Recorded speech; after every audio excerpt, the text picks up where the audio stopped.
ఓం శుక్లాంబరధరం విష్ణుం శశివర్ణం చతుర్భుజం ప్రసన్నవదనం ధ్యాయేత్ సర్వవిఘ్నోపశాంతయే.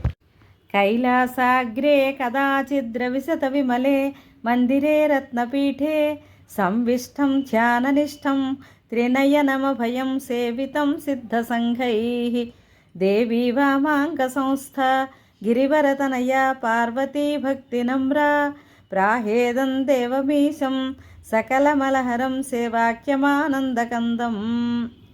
ఒకానొక సమయమున కైలాసగిరి శిఖరంపై వేల వేల సూర్యుల ప్రకాశంతో వెలగడి శుభమందిరమున రత్నసింహాసనంపై ధ్యానావస్థయందున్న సిద్ధ సమూహ సేవితుని, నిత్య నిర్భయుని, సర్వపాపహారిని, ఆనంద నిలయుని, ఆ దేవదేవుని, త్రిలోచనుని, పరమశివుని, అతని వామాంకమున విరాజిల్లు గిరికుమారి పార్వతిని భక్తితో వినమ్రభావంతో ఇట్లా అడిగిందిట. ఓం శ్రీరామ శ్రీరామ శరణం మమ.